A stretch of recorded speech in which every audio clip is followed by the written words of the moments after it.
Rod got finished, but I ain't got it done. I gotta do some more painting on the front and underneath and in the back. It's a good tractor, putting new tires on it and everything. Pooch, get out of here. Out.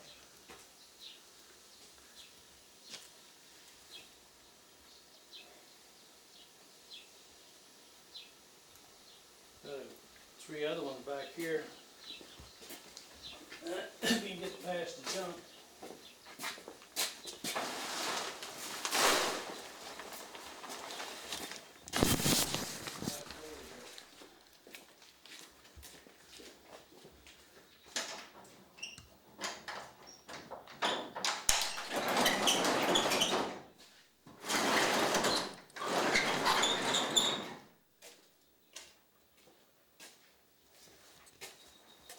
This is a 1020 and this is a GP.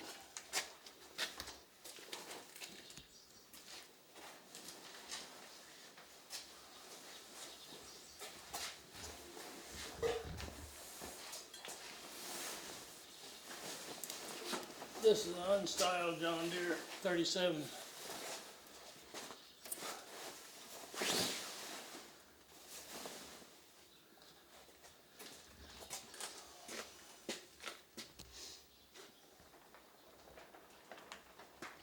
You gonna take these to the fair? Show them off? I take them out to Brussels out there, and Okay. I don't take them very far. They all run real good. I got them, just that they're dirty now.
I had the chicken. That's what I had. It was excellent. He had the chicken plate. Yeah, It took him like a minute. yeah, he went back there. Bring home and eat. I guess when you go in and eat like that, you can have different stuff, can't you? Yeah, we just ate the plate in the middle room there. You can get in the back, boy, they got it all. Get warmer in. Yeah, it is. Feeling that on the back of my neck now. Well, I've always worn a hat myself. Not too many in my generation do anymore.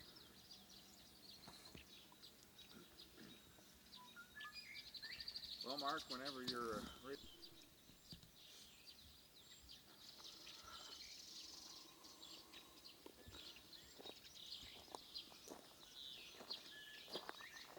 That dog bother you around here? If he gets, he ain't gonna, I don't think he'll bark. Well, as long as he's not barking, that's Well, not going to you be a might. problem. I turn him out and then he wants to bark or something. I don't think he will. If he does, He looks pretty contented over there now. whenever you watch him. Yeah, He thinks there's something around. It's a peace dog. And he'll go round and round and round. Uh-huh. He'll check everything else. If he thinks there's something around, he'll go all the way around that house and once or twice and sit next to her.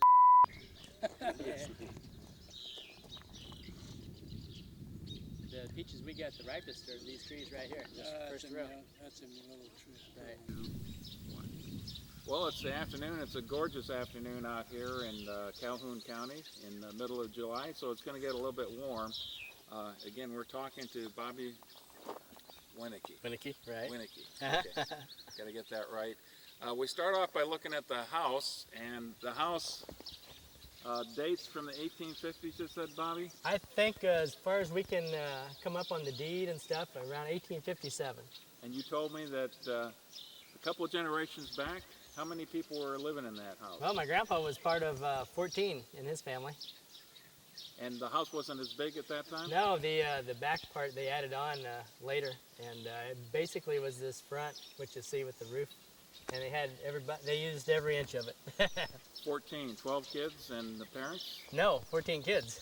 14 kids. Right. An extended family living in there as well?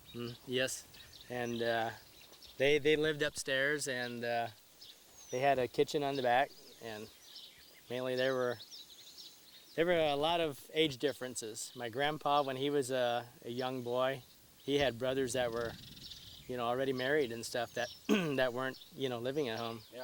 So. Well, let's take a look at the barn then as well. All right. There's a lot of history there. The barn is about the same date. It was built in around 1857.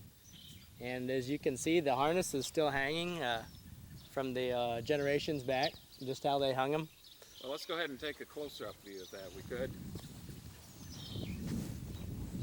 Go ahead. Okay, tell us a little bit about what we're looking at here, Bobby. Well, this is the original barn, probably built in about 1857, 1858, along with the house. The harness is still hanging, the horseshoes are there. Basically, when you hand a farm down over generations, you don't have an auction, and everything stays with the farm. The new generation takes over, and the old stuff still stays. So, as you can see, the pegs in the wood where they put the barn together. So this was a major project in 1857. And these are some of the timbers you were talking about that was actually brought in, was not forested around here. Well, these the posts were made here, and then the boards, the floorboards, were always they brought them in on a steamship. Is that because they took a little bit more refining? Working with? Finesse, right? They had to have a nice sawmill to groove them for to put them together. What all would they be using this particular barn They would for put 100 hay years ago? Up into the loft up on top. You can see they made a ladder. They split one small tree. They just split it down the middle, and if they put round pegs in the ladder. It's kind of dangerous looking, but it worked, I guess. Okay, why don't you show us the ladder there, if you can point it out. It's right up there.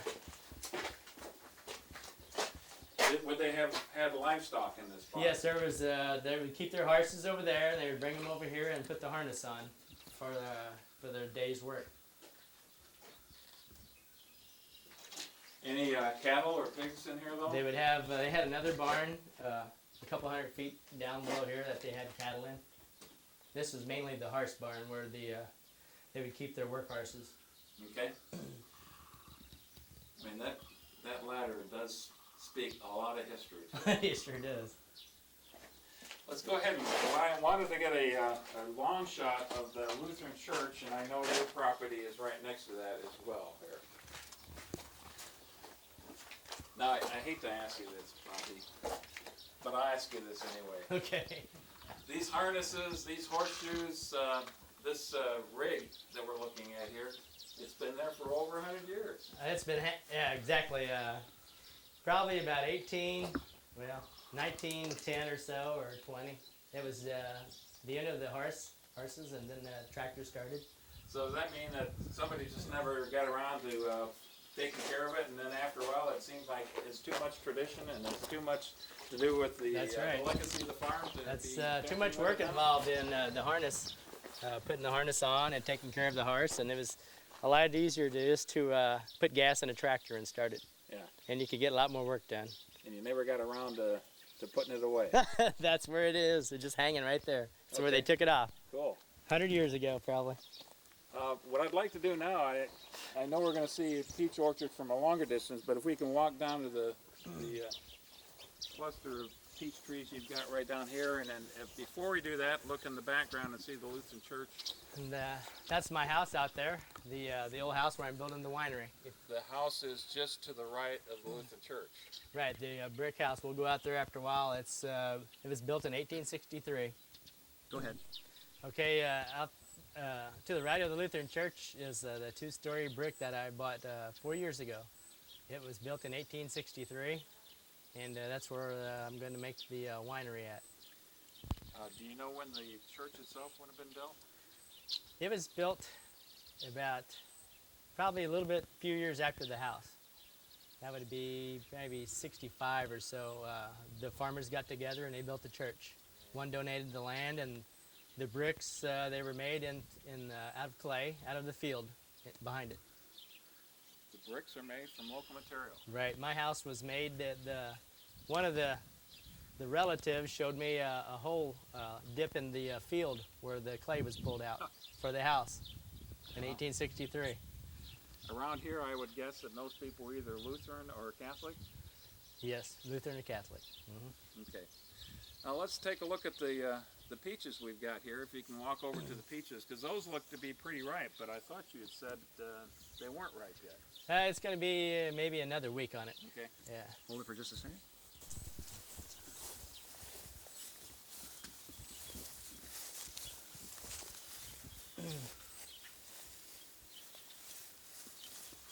You ready to go here? Yeah.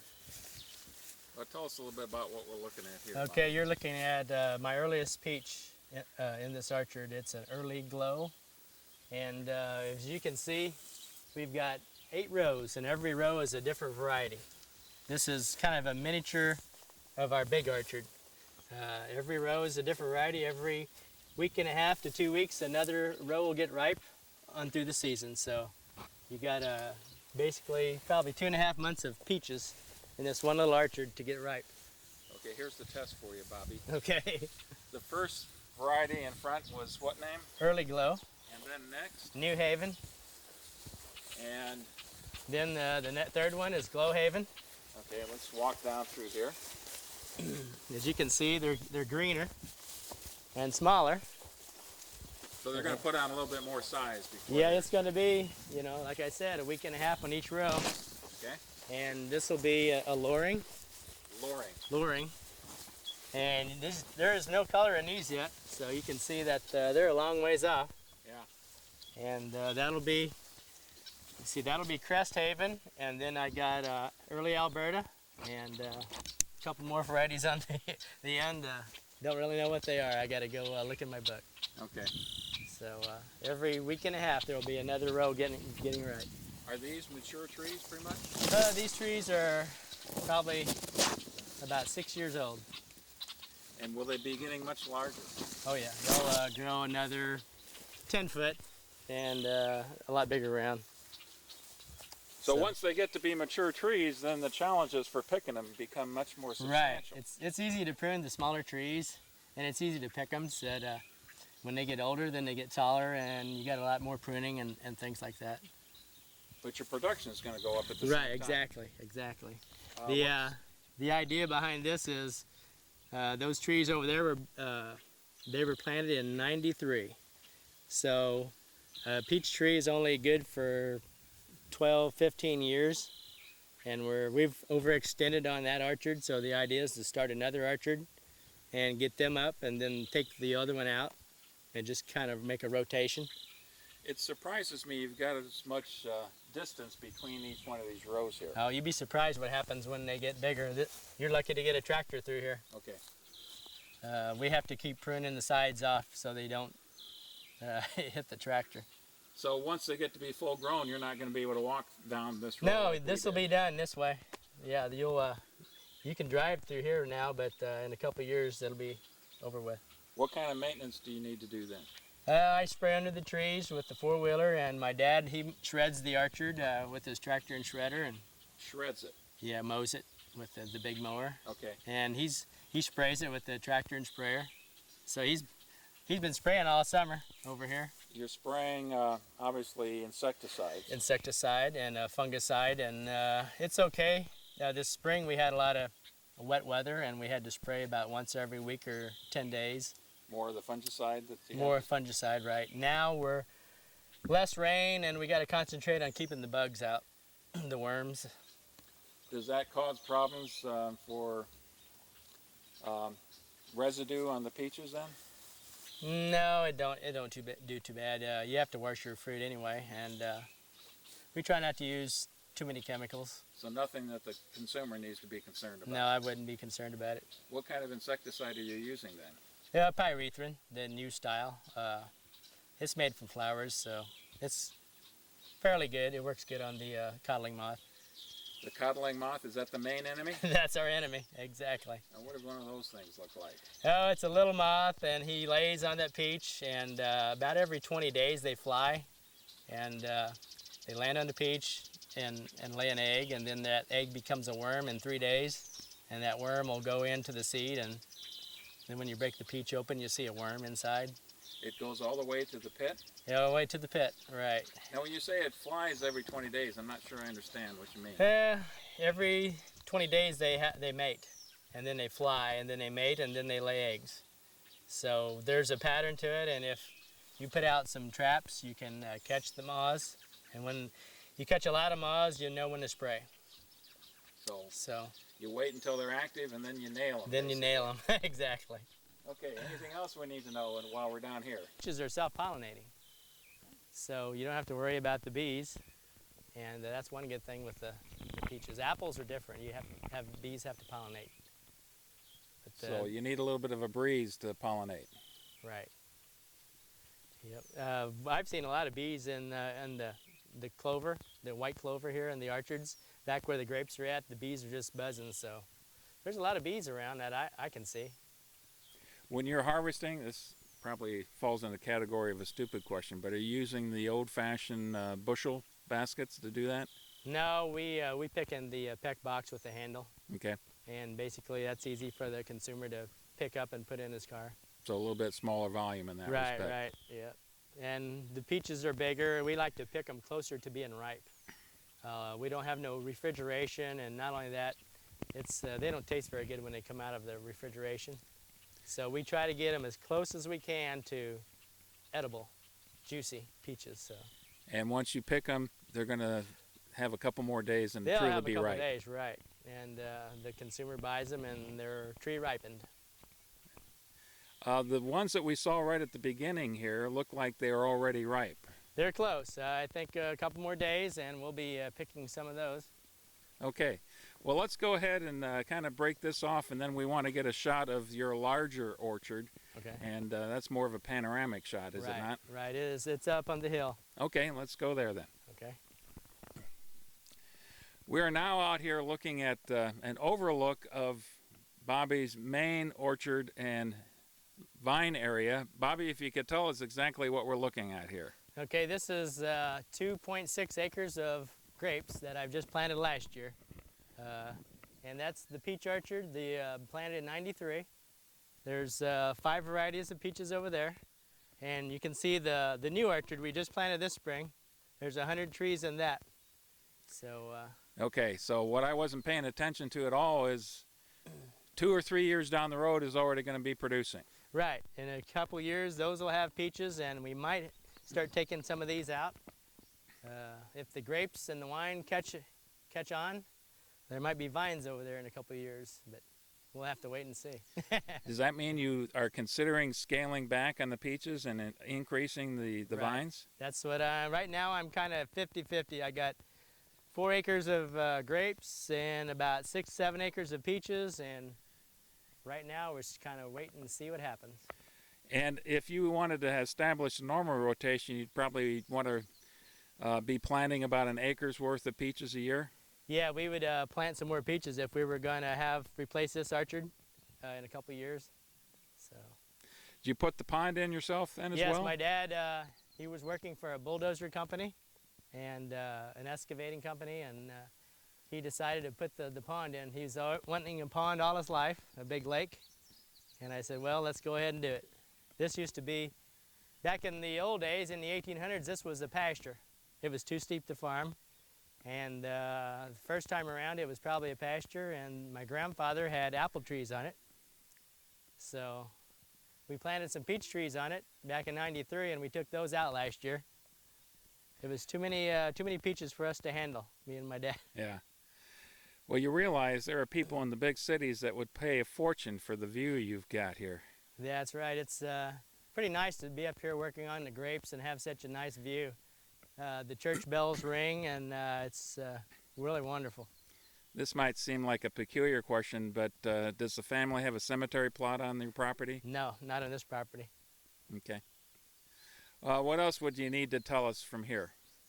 Well, that's about it. I got 3 varieties of grapes here. These are, let me see, I got Chamberson. These are Traminette, and way down there is the Riesling. It's kind of an experimental thing for me. They're kind of iffy as far as the protection zone. And if it gets down to 20 below 0 here, I might not have any grapes left on that lower patch. The Rieslings. Riesling, right. Which is the one that's most familiar to most of us. Right, it's hard to, this area is kind of iffy on it. Are the same varieties over in your other location? No, I got 2 varieties over there that are different than these. I got a Vidal and a Limburger that I'm trying. It's a red grape. Same deal on that. This is not really for this zone.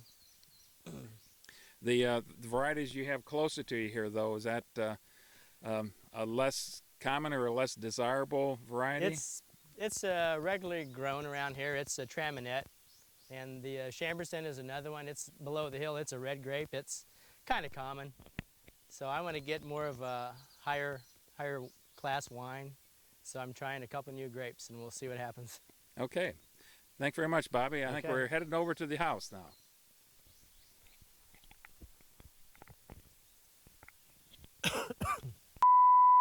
We're in front of a antique John Deere tractor. We had just been talking about the harnesses, the horse harness and the buggy rig, everything that we saw over in the barn that you had. Bobby, tell us a little bit about this tractor. Okay, this is the next thing after the harness.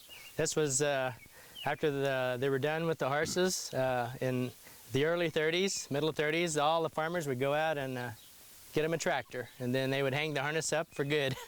And as you can see, it was iron wheels, and you had to start it with the flywheel. And you'd actually have to hold on to that flywheel and turn it? You have to turn it to start it, like this. And it'll start right up, but I don't know how. That's my dad starts them. And he's restoring tractors. That's his hobby. A labor of love, I would think. We bought this over the winter, and he pulled the front off and took the pistons out and cleaned them up, and we're just about ready for some paint. What does this date from then? This is 1938. Is that right, Dad? 39, he says. So it's really old. So tractors had been around on the farm for a while, but it took, it obviously didn't come in and everybody converted overnight. Right. There was still a sizable percentage, as I recall, of farms that were operating with horse teams, even in the 1930s. Yeah, a lot of the farmers didn't have money to go out for a new tractor, so they would buy, you know, it took in the 30s and 40s they would get a tractor and start out with one, and they still use their horses. A lot of them would harrow and mow with the horses while they, the hard work was done with the tractor, the plowing and disking.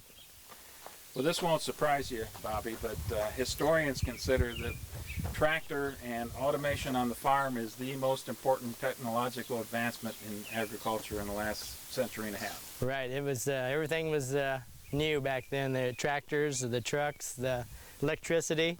You know, it was in the probably 45 or so before the electricity came about out here in the country. It was something to see. Everything was changing. Okay, thank you very much. Okay.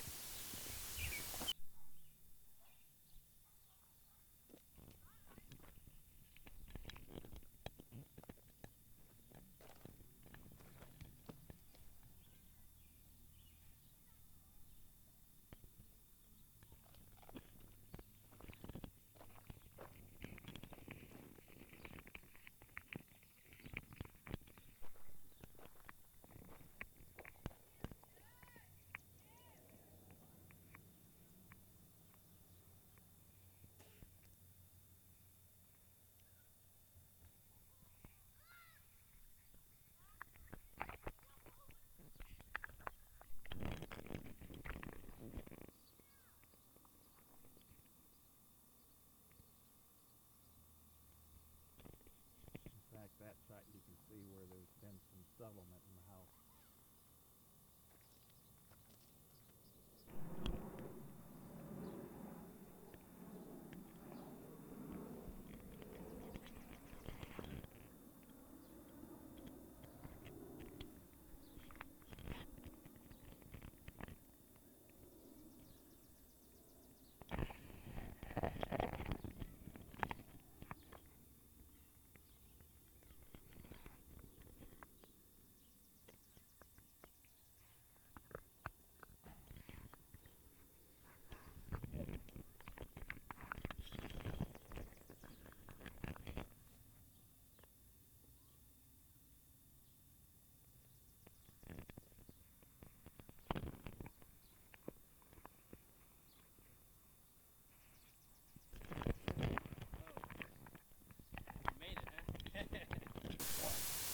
We are now looking at the home that Bobby purchased not too long ago. Bobby, tell me what it is that you saw about this house that drew you to it.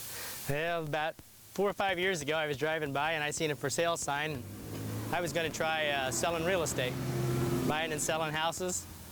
And I thought, I'll take a look at this old place. And I went down in the basement and I came out of the basement with the big beams, and I thought, boy, I got to have this place. So I went ahead and bought it. I paid $34,000 for it. And then I decided, you know, what's an old two-story really worth? Maybe 80. So maybe I'll add a winery and a vineyard and really make it worth 100,000 or more, you know. So that's what got me involved in the grapes. Well, I hope you don't mind me mentioning there's plenty of work to do on this house. Oh, yeah. Yeah, I thought everybody says start on the house first, but it takes several years for grapes to grow. So I thought I'll go out, I'll plant the grapes in a couple of years, and then I'll come back and start on the house. So it looks like there's been a little bit of settlement too. Yeah, there has. Yeah, it's going to be a project, but I had to take the whole yard down about 10 inches. It was up on the second board on the back there. The dirt level was from over 100 years of leaves and compost from huge trees in the yard and neglect. There was trees growing out of the foundation, about 2-inch round trees, and took all this down, leveled it, leveled the vineyard, and I wanted it all on the slope. And I sloped it all and planted my grapes, my fresh grapes. Okay, the ones that are directly behind your back is what variety? This is a Vanessa. It's an edible grape, and they're turning right now. It's seedless, and the idea behind this is I got grapes planted on the fence. The idea is when the winery takes off, I'm going to have chairs under these trees. You can see the trees are spaced out for outside dining. Outstanding. That's I thought I'd plant trees and the grass and the grapes and work on the house in a couple years. Now the ones that we're looking at here, the main row, the first thing that jumps out at you is all the damage on the leaves. There's the Japanese beetles was in here, just terrible. This was all black with beetles just the other day. And I used the chemical on here with my sprayer. It came out here with 7. And I don't know if I don't think it killed them, but they don't like it, so they took off. And that's all that counts. Well, is that maybe what we're looking flying around right in front of your nose there? That's a small one. He looks like he's maybe a new hatch. They're black with greenish wings. But the other day there was hundreds of them. And they obviously are voracious eaters. Yes, they are eating a lot of crops for people, and the cherry trees. They ate all the leaves up on that, and the grapes. And I have them over on the other farm. They're in the grapes over there. What variety are we looking at here, Bobby? This is a Vidal. It's a white grape. It's kind of a common white grape.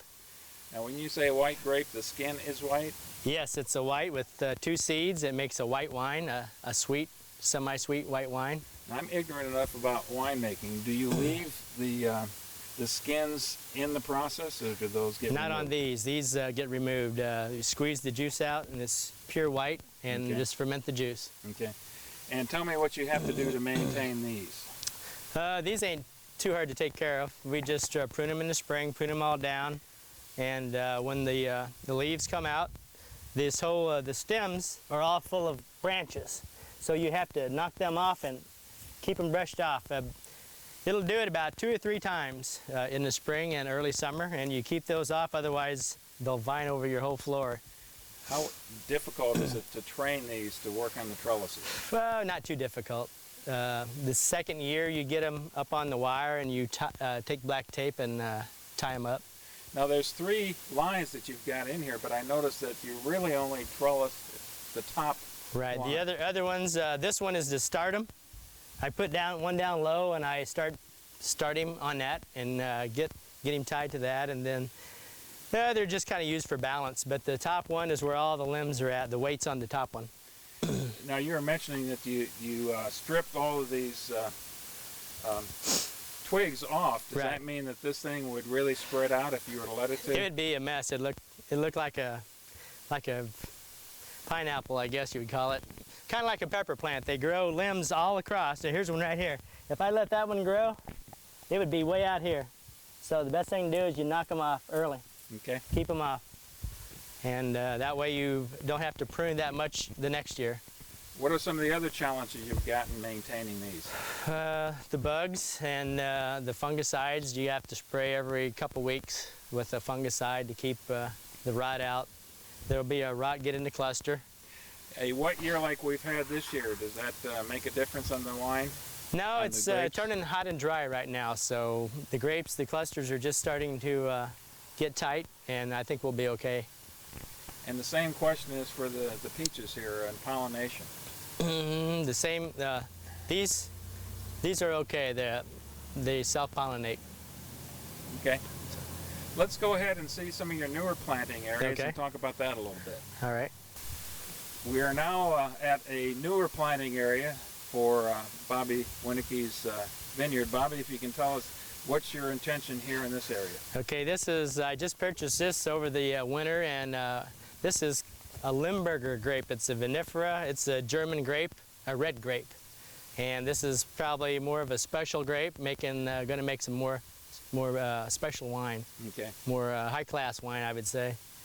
And we planted this spring. There's probably, I think there's 450 plants here. And last week and the week before, we put in the post, and I strung the wire last week and put in the turnbuckle. The turnbuckle. Yeah, the turnbuckle. And that's how you tighten the wire? That's how you tighten the wire. And each post had to get a hole drilled through it. I run my wire through the post. A lot of people staple on the side, but I run it through to keep the plants in the middle, the post in the middle, and I want the wire in the middle. So that way everything's all in line. And you're tying these up with just common engineering tape? Yeah, this is marking tape. You get it like Lowe's or Home Depot. You just wrap it around and start bringing the grape up. And again with these, we have to take and cut all these new limbs off. This will grow. These were all bushed out the other day, and we had to trim them off. Here's some of the stuff that we trimmed off of this. Okay. Trying to, the main thing is you get a center leader, a straight one, the straightest one, and you want to go up as quick as you can and get it on this wire. Okay. As soon as you get it on the wire, then you start wrapping it, and once you get it on the wire and wrapped, it kind of takes care of itself as far as training. Now, this time next year, you're going to put another wire on the top of this? Now, this grape grows on this wire about 40 inches. So it's not going to be as tall as the other one? No, and I'll have to put some wires down the side as a catch wire. Okay. And those are a different style. There's two styles, basically, that I have.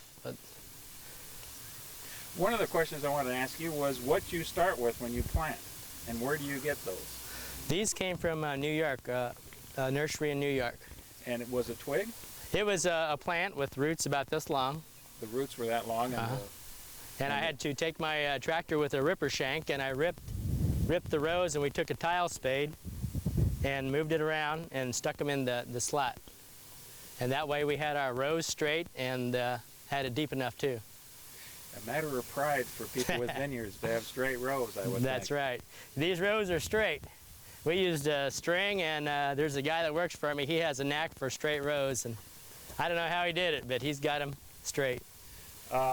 Anything particular in terms of keeping the weeds down? I noticed you got a few here, but I cultivated it with my little tractor, threw some dirt over on it, and I'm getting ready to, now that I got the limbs off, I can spray without damaging the plant. okay. So that's the key, is get the plant up off the ground so you can put on chemicals. And then it's not going to affect the fruit at all? No, I just use a burn down gramoxone and spray under the plant, just like I do over there under those.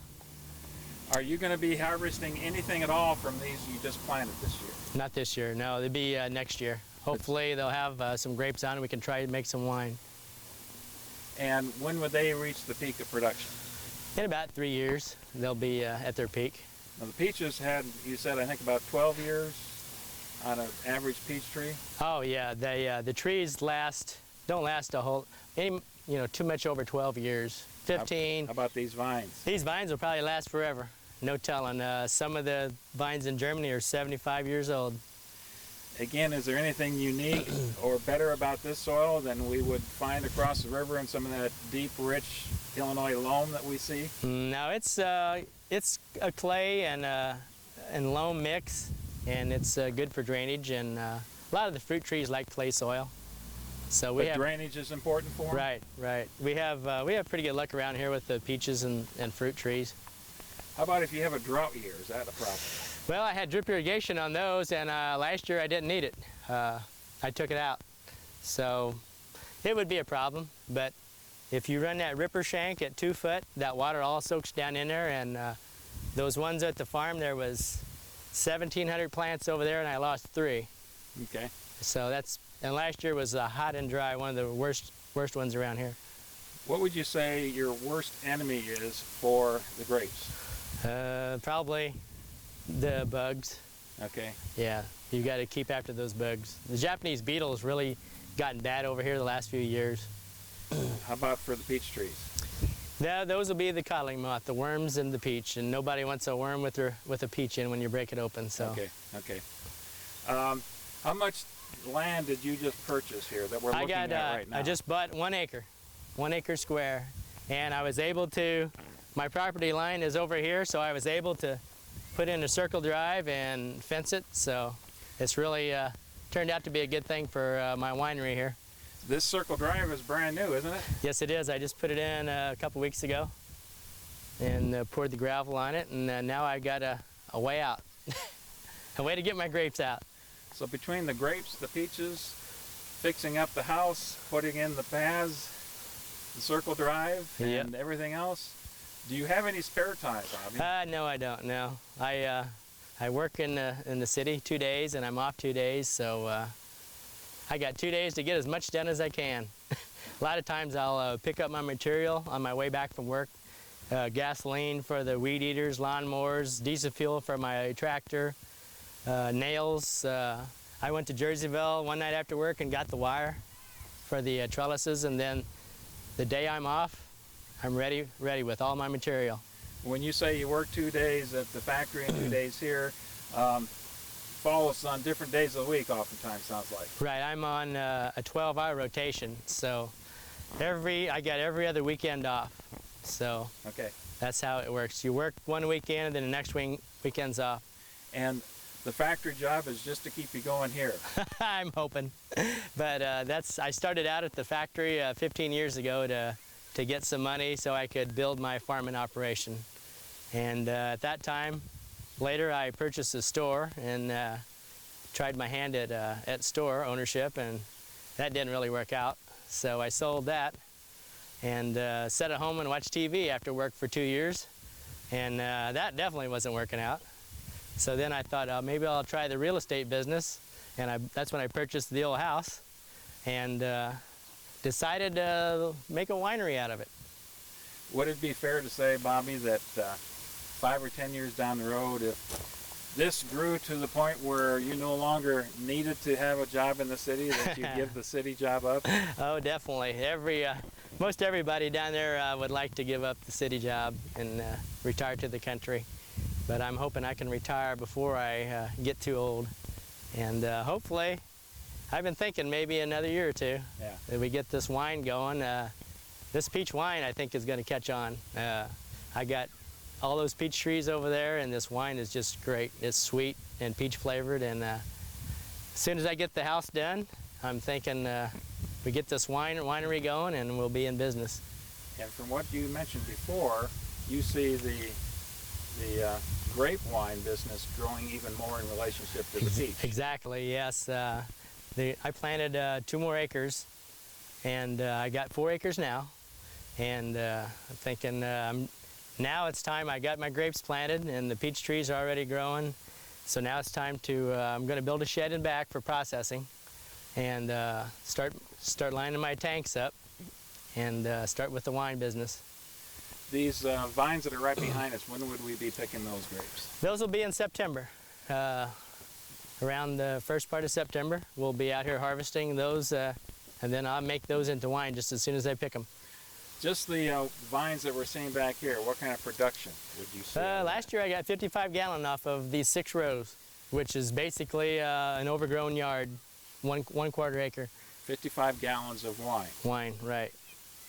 Okay, so that basically 55 gallons of grape juice that you start with. Yeah, there's actually I started with 60 gallons of grape juice, Okay. and then you have to let it settle, and then you pump it to another tank after about a month, and then it's in about a week you've got alcohol after you've put in the yeast. Well, maybe we shouldn't get into that too much until we go on the inside of the house. Okay, Huh? let's have a look. Let's do that.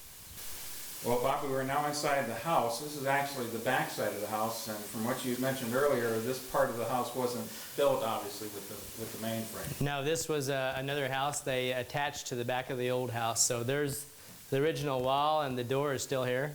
But this is what they would call a summer kitchen. Okay. And this is where the old families would process their meat and things like that in the summertime. And green beans and can their stuff in their garden.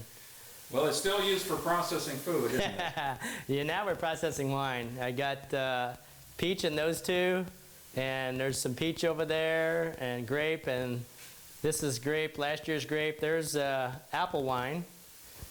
This is grape wine over here, and I've started... You mean in the white containers? The white containers, right, and that is some of the wine I bottled up. And there's the squeezer. That's what I put my grapes in here after I pick them, and then they're ran through a crusher destemmer, and then that goes in there, and then this gets turned down. Crusher destemmer. Right. What do you mean by that? It's like you dump them in, and it takes the stems and pulls them down through it, and the stems go out the front, and the grapes fall out the bottom. Okay. And then after that, you've got ground up grapes, and then you dump them in here and squeeze the wine out. On your timeline, when do you think you'd be selling grape wine? Well, I've got my license for the county license, and I need the state license, and as soon as I get the house up and running, I'll start selling.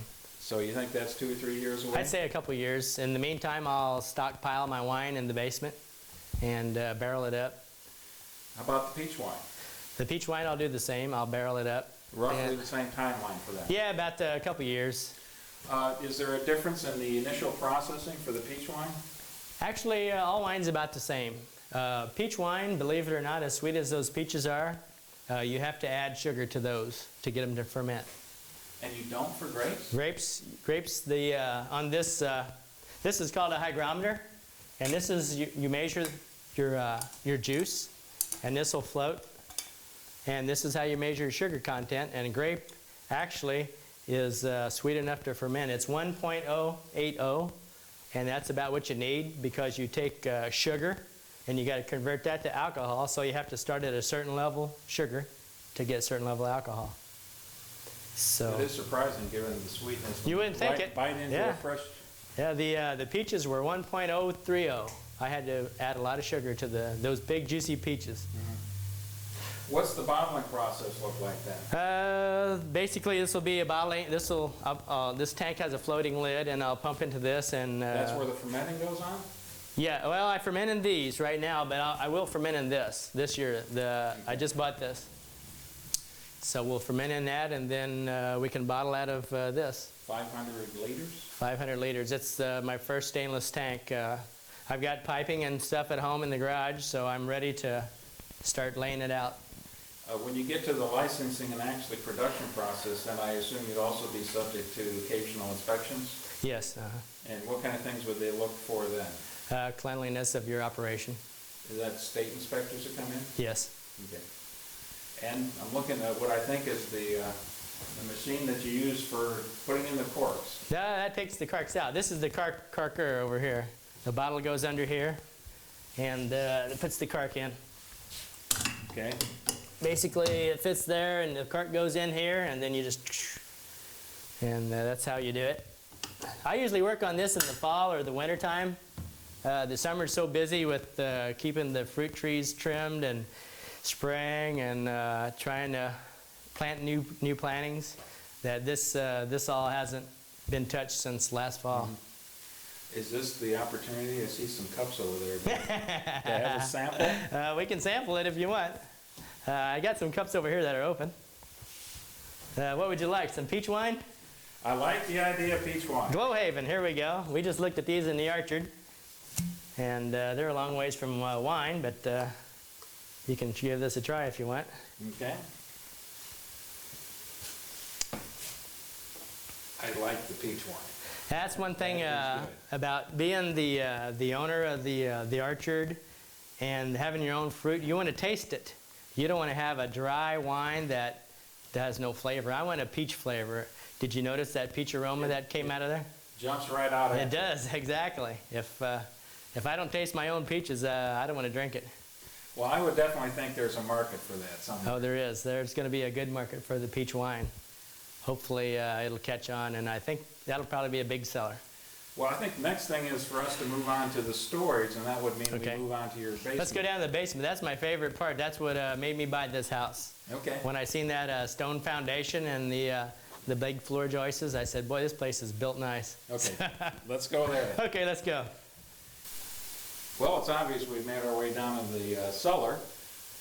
Bob, tell us a little bit about, again, if you reiterate what you had just been talking about, what was it about this cellar that really struck you? Once I walked down here and looked at the structure of the house with the big beams and the big floor joists, I knew it was built pretty strong. And this is the main beam that holds the 4 rooms upstairs. This runs all the way out underneath that porch that you guys seen at first. And once I seen how well it was built, I knew it looks outside like it's going to fall in, but it's not that bad. It can be fixed. These posts here, at least this one post looks like that's something you put in yourself? Yeah, I put this rack in and put these racks in for the barrels. Pretty soon I'm going to take the wine from upstairs and start lining my barrels up because that end of that house we just looked at is I'm going to tear it off. So the wine that goes in the barrels is strictly from grapes? Yes, so far, but I got the peach wine up there, and we're going to bring all the wine down here. is some of the peach wine going to go in barrels as well? Yes, it will. Uh-huh. It looks like most of it so far has gone into the bottle. That is a hard cider I made. That was my first try a few years ago at winemaking. I made some hard cider, and it turned out really good. Peach cider or apple cider? Apple cider. And this is a couple bottles of grape wine. My grandma had some grapes over at her house. She had Concord. And believe it or not, that made some real good wine. A little bit on the sweeter side? Yes, we've all probably drank that Mogan David when we were younger. Oh, yeah. That's exactly what flavor that's got. That's communion wine flavor. Exactly, and Okay. it's got a good kick to it. Where are you getting the barrels? These came from Jack Daniel's Distillery. These are used barrels. Jack Daniel's Distillery uses them once, and then they have them at different stores to purchase. I would imagine it's important. I know that part of the curing of a barrel is to char the inside of the barrel. Sure. Do they give the wine a little bit different flavor? It sure having does. been used for whiskey as well? Yeah, this is just, I started with some of these barrels, but I've located a place in Cuba, Missouri that makes brand new ones, and I've got an order already started. Okay, so you would prefer new ones? New ones. We're going to get new barrels, and we're going to pump that wine you just seen down here. And then there's going to be an alleyway made through here up into my new shed. Okay. And we're going to have a shed out in the parking lot. There's going to be that's where I'm going to process. I got to go through about 6 foot of dirt and hook into my shed, and we're going to be able to roll the barrels back and forth here. And So- to reiterate, the labor force for all of these projects you keep talking about is who again? For me, I took out about 8 inches of dirt, or 10 inches from this whole basement. There was a wall right here, but it wasn't holding anything up. It was on this side of the joist. So I took that out, took out 8 inches of dirt and hauled it off, and I'm getting ready to stone the floor. I'm going to bring in some gravel and start laying stone like I did my sidewalk out front. And this is just the winemaking side of the operation. You've also got some major work obviously in store for you with the house itself. Right. The house is, this year we spent probably 3 weeks working on a new set of stair steps, and basically that's all we could spare. And then it was time to start pruning the orchard and spraying, and it just leads into, one thing leads into another. So the house has to wait until the late fall. We'll try it again this year. We'll try it in December again this year. What's the long-term prospects for the house then? Basically, I'm going to make a bed and breakfast. It's going to be 2 rooms upstairs. We put in a new set of steps up in the center of the house, and we're going to divide it into 2 rooms, a room on the left and a room on the right, and go from there. When I rewire it, we're going to divide the electricity up. So it's going to be a business here pretty soon. Give it a year or 2. Where would you actually have the retail part of the operation? It'll be upstairs, and we'll probably take tours through here and have wine down here, wine sampling down here. Now I like that idea. And here's There's some more antiques I've been buying. Yeah, there's an antique press and an antique crusher. You turn that and the grapes go in there and it crushes them. And that's another style of a crusher. Okay. So that's how they used to do it. Put it over top of a barrel and crank the handle. Well, let's finish off with some more general questions for you. And since it's a Okay. little bit cooler down here than it is outside, let's do it here. Okay. What do you see for the future, not just for yourself, but for the future of farming in this region? Well, Calhoun is kind of special. You got all these people coming in, and I like to see more vineyards and more orchards, and that would bring in more people. So just More of the because, specialty kind of thing. right, just because I got a vineyard and a winery, I like to see more. People take a trip. They don't want to just go to one and then go back. They want to go to 4 or 5 and spend a half a day, and that would be more. That would be a lot better. Now, it certainly has impressed me. You've had 160, then 80 acres of land that stayed in the Wieneke family for generation after generation. What comes after Bobby Wieneke? We don't know yet. That's hopefully a long ways down the road. And we're just see where this vineyard and winery will take us. Now, I know you're married. You have a couple stepchildren. I have 3 stepchildren and 5 step-grandchildren, and And it's just me and my dad on the farm right now, and hopefully maybe they'll come around and start helping. But right now, are any of the three inclined to kind of follow in you and your dad's footsteps? That's the way of the country, is away from all the farming and the hard work, and you just don't know, you know. It's hard to say. And your brother, was it Tony? Terry. Terry. Yes. He has any kids that might be interested? No, he has no children either, and I don't know if he might have to come up and help me one of these days. Okay. I'll cut him in, I guess. But from everything you've told us, it would be important to you, emotionally, and your father too, I would think, to keep it in the family line someplace. Yes, we'll keep it in the Wieneke family or our cousins or something somewhere down the road. Okay, and for our final question, if somebody did want to go into this line of business, into farming, into the specialty farming that you've gotten into over time, what would your recommendations be? I'd say start out slow and use the money your extra money, and always work towards a goal. Every day I do something towards the grapes, the winery, the peaches I'm building. I'm thinking I might pick up material on the way home, read books. It's just a constant, what can I do next? What can I do next? I've got, another step to go, and plant more grapes, build a shed. If I can trade some of my machinery off for maybe orchard tractor or something I can use towards this whole operation, well, that's what I'm heading for. And it looks to me like you've been very careful not to get yourself leveraged with a lot of debt in the process. Exactly. That store I had, I learned a lot of valuable lessons. I learned not to go in too deep a debt. And another thing that's most people don't do is, if you stick with something, don't be afraid to up and change. Don't be afraid to sell something you've been working with for 4 or 5 years, and you got your heart into it. Don't be afraid to say, that's it. I can't make no money. I can see the future. Don't be afraid to step away and try something different. Well, I think that's very good advice to give to anybody. Yeah, that's what I found. Don't be afraid to, don't go down with the ship, basically. Try something different, and the next time around you'll be smarter. You'll know not to borrow too heavy, and those payments will kill you. Trying to make the payment, and then you can't add to your operation. Yeah. Keep everything paid off, and your extra money, just start building another acre of grapes, and the next year you got 2 acres and 3, and go to auctions and pick up equipment or whatever that'll pertain to your operation and help you. Well, I wish you the best of luck. I'd love to be able to come back in about 5 or 10 years, bring the family, and Okay. sit down someplace and enjoy some wine, a little bit of grape wine and peach wine.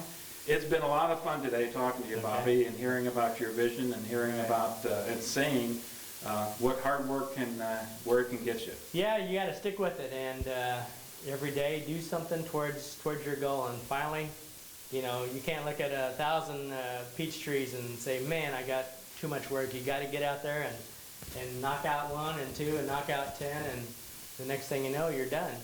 You can't be get scared. Great. Any final words for us?